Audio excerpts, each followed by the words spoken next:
Bienvenidos a Diálogos Cardom. Estamos en el plató de estrategias de inversión en la Bolsa de Madrid y hoy recibo a una gran amiga, Carolina Moreno. Carolina, muchas gracias por visitarme.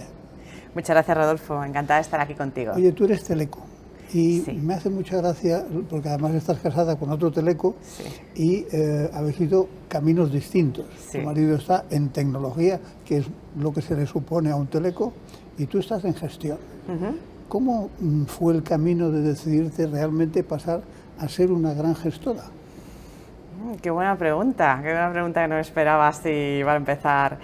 Yo creo, bueno, creo que suele ser habitual en el recorrido profesional cuando vas avanzando y vas tomando responsabilidades, ¿no? Siempre miras dentro de tus equipos quién te puede ayudar a seguir avanzando hacia adelante. Y yo creo que en mi caso, pues los jefes con los que he estado y los proyectos en los que he estado, cuando vas tomando responsabilidades que se salen del área técnica y ves que las puedes hacer de manera natural, ¿no? Entras a tener otro tipo de responsabilidades, pero siempre ha estado muy atado a lo tecnológico y a la innovación. O sea, mi recorrido ha sido de gestión, pero muy atado a eso. Sí, el otro día tuve la entrevista con el CEO de MasOrange, que él reconocía que cuando empezó a gestionar no sabía nada de gestionar. ¿Tú dices algo de eso también? O sea, ¿has aprendido, como llaman los americanos, on the job, o realmente habías hecho algo antes de gestión? No, de job del todo, sí. Y como he estado también en empresas que han ido creciendo rápidamente y han ido, las necesidades cambiaban en el día a día, casi ha sido sin darte cuenta, ¿no? De pronto empiezas a tener personas que estás coordinando y pasas de equipos pequeños a equipos en los que luego hay otros managers intermedios y tienes que lidiar con todo esto. La formación ha venido paralela después, ¿no? Después ya vas viendo dónde vas teniendo gaps tú y la gente de tus equipos, tus managers, y ya vas añadiendo la formación de esta gestión del talento que claro, no llevamos de serie, ¿no?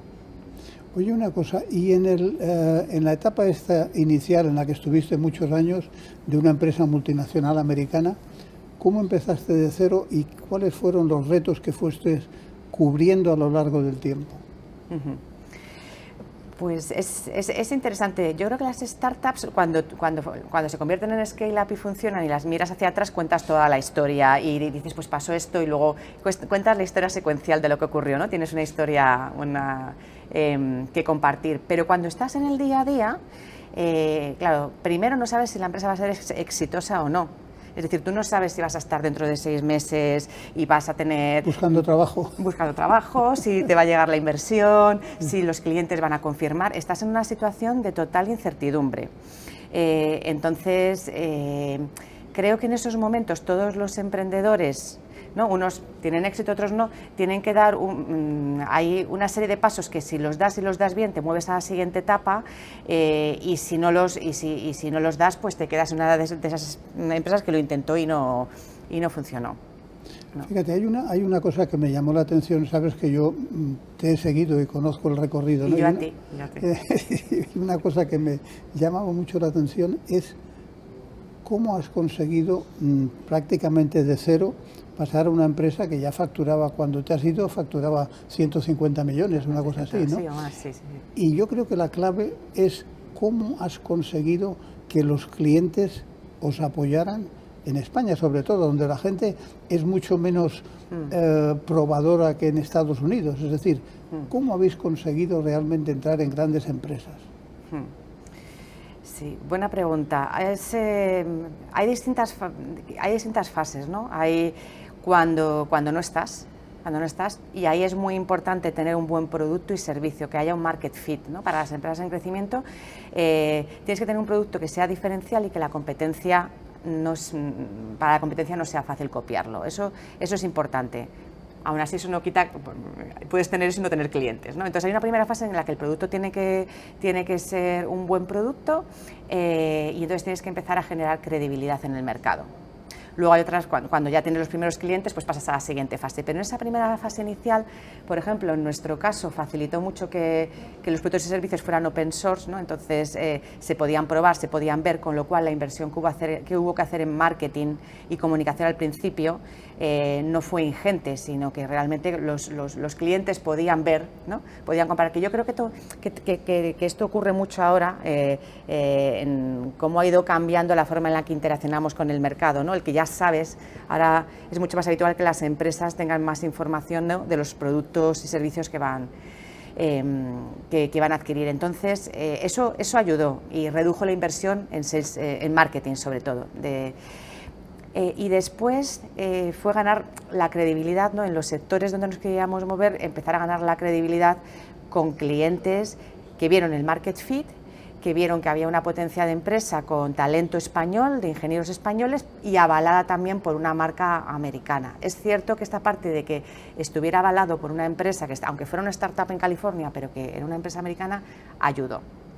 Yo creo que eso es algo que en España que es una pena, ocurre. o sea, que es una pena, nadie es profeta en su tierra, ¿no? Sí, sí, es verdad. Empresas, cuando es... Sí. Oye, pero parte de ese éxito fue la red, el network que organizaste de gente, o sea, de empresas, consultoras, etcétera, que utilizaban vuestra plataforma. ¿Cómo conseguiste captarles? Porque son gente que trabajaban con los apps de este mundo, etcétera. Sí. ¿Cómo una pequeña empresa realmente hace que una, entre comillas, gran consultora le preste atención? Correcto, sí. Eso fue también un recorrido, no iba a decir una peregrinación en el desierto, pero sí es verdad que al principio no es fácil, por lo mismo, porque no tienes esa credibilidad ganada con los clientes ni con las consultoras. Vuelvo a la importancia del market fit, pero sí tienes un buen producto y servicio. Entonces,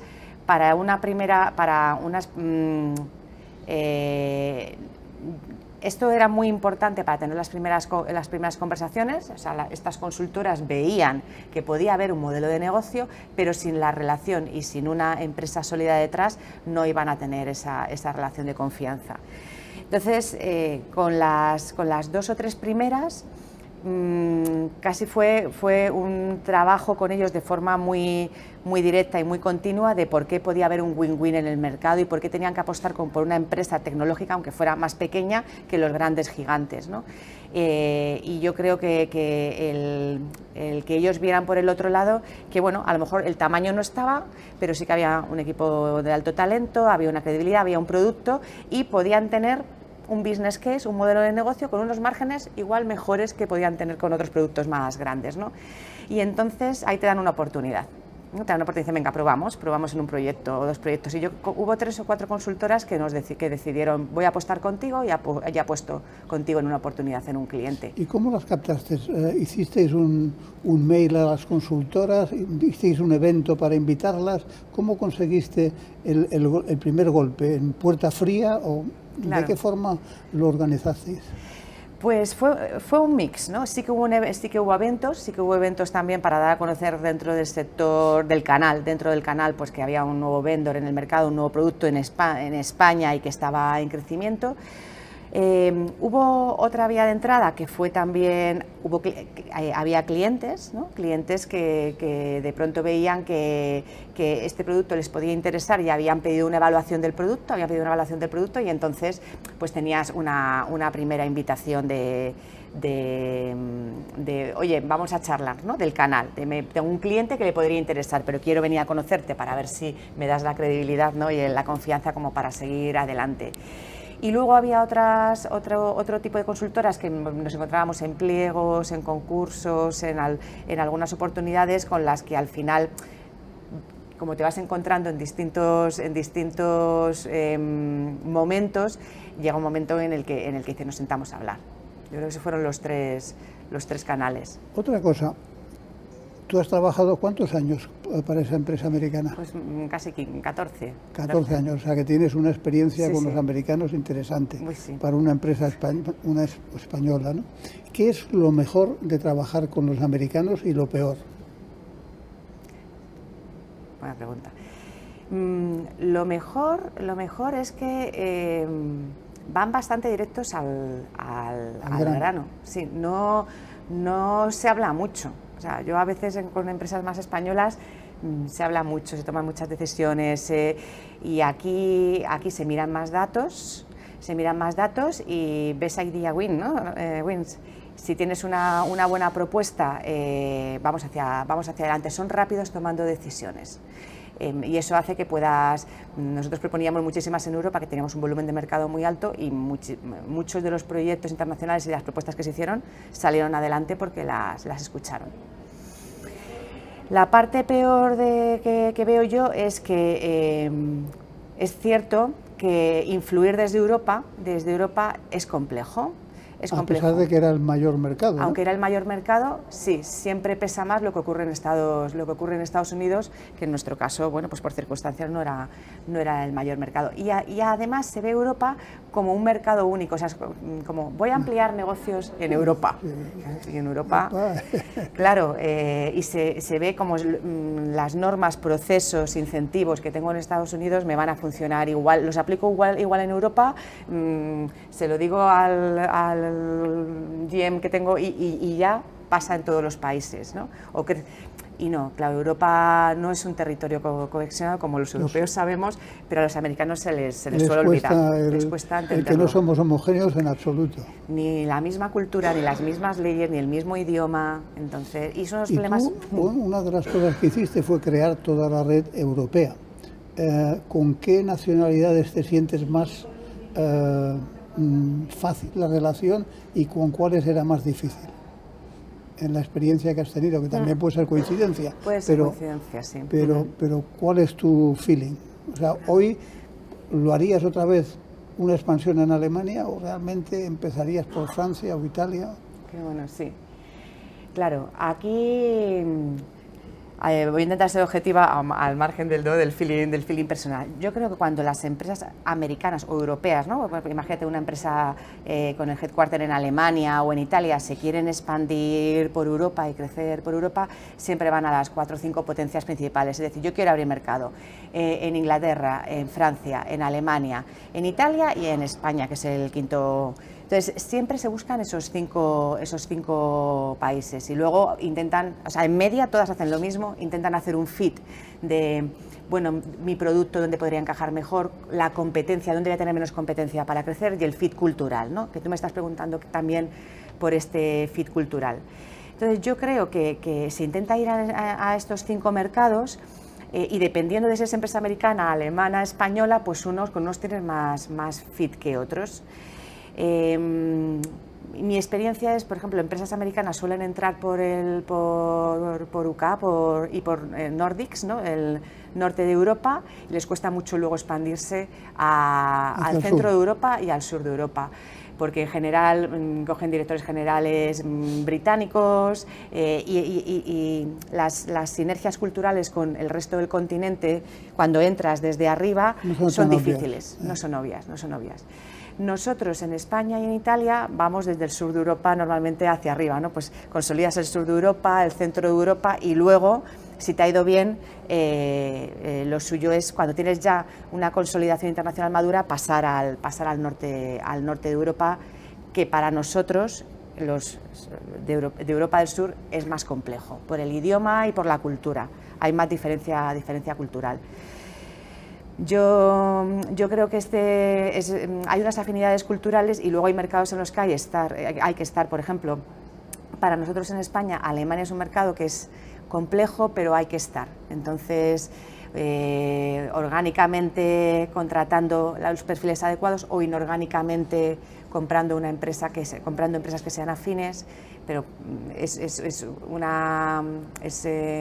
un mercado en el que hay que estar posicionado, aunque te cueste culturalmente hablando, ¿no? Otra cosa, vamos a ver, Carolina, tú eres mujer, teleco, has gestionado fenomenalmente una empresa americana, acabas de hacer, has hecho el año pasado un curso en el IES de consejera. Sí.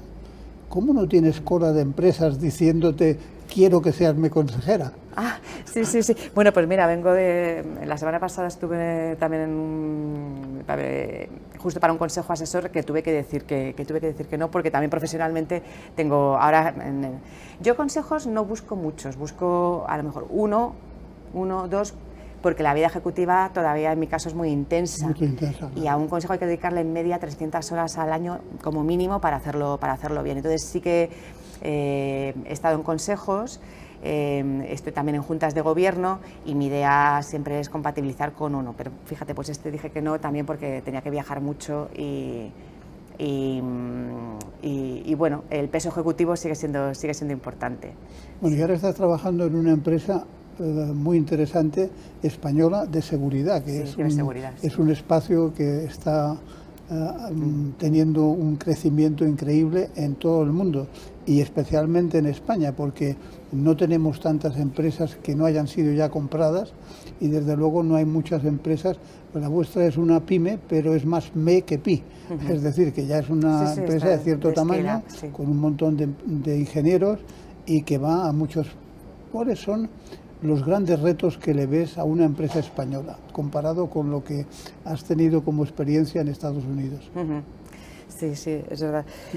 Decías antes que un poco que les gusta hablar mucho de las cosas, ¿no? Ah, bueno, en general, sí. Nosotros que en España sí, somos más del consenso, de tomar decisiones, sí, menos de a veces de mirar métricas, ¿no? Y ir más a esa forma de trabajar ejecutiva americana. Sí, yo en empresa española, al margen de que en la que estoy yo va como un tiro en un proceso de internacionalización muy bien pensado y muy bien dirigido, que es el S2 Grupo, una empresa de ciberseguridad pues de las más relevantes de España, y tiene un proceso de internacionalización ya muy pensado.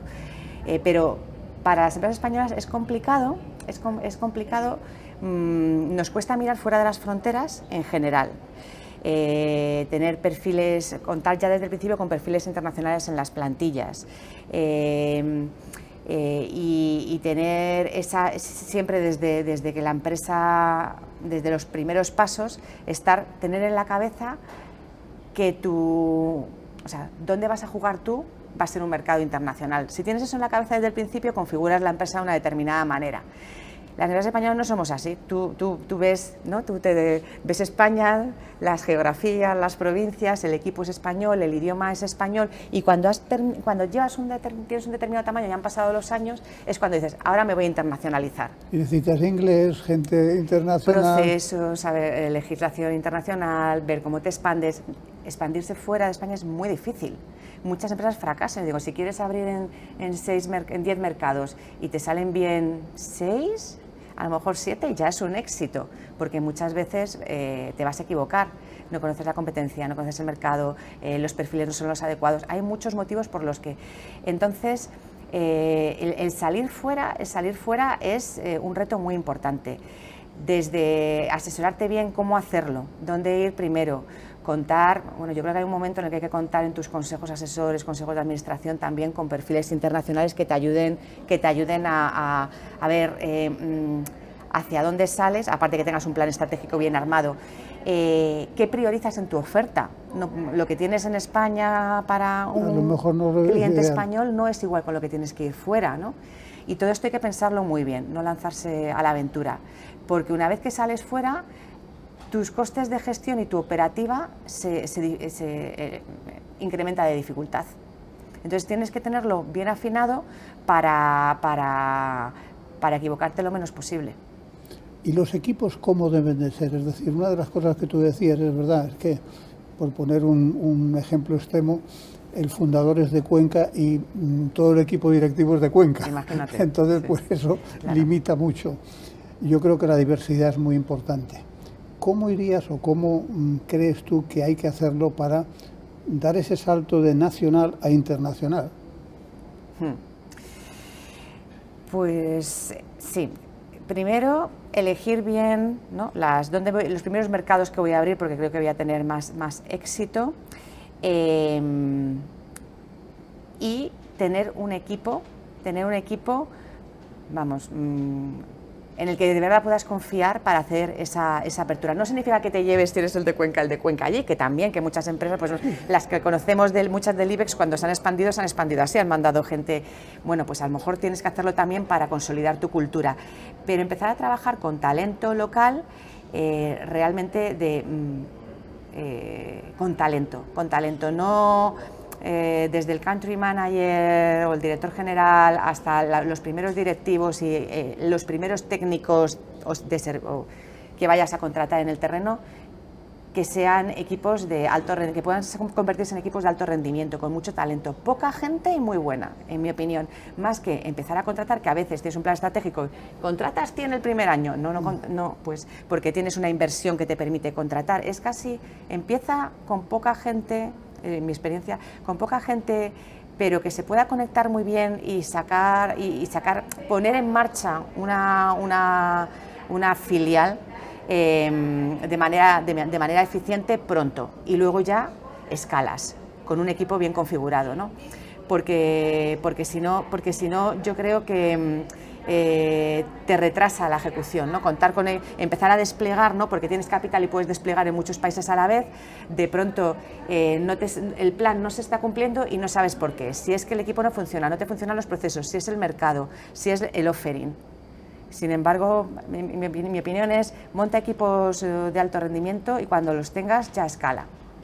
Y lo que haces con los productos, decías tú antes, es que también hay que analizar mucho el product market fit en cada país, que no tiene por qué ser el mismo. Sí. Nosotros, sí, entonces yo por ejemplo cuando trabajaba con la empresa americana en el norte de Europa, que había productos de la competencia que tenían el headquarter allí porque habían nacido en el norte de Europa, tenían, claro, equipos de desarrollo, engineering teams, product management teams de 500 personas, no equipos de venta, que todo el mundo go to market, sino los propios ingenieros de desarrollo de producto tenían grandes despliegues. Entonces en el norte de Europa no podíamos competir, por ejemplo, no podíamos. Es muy importante ver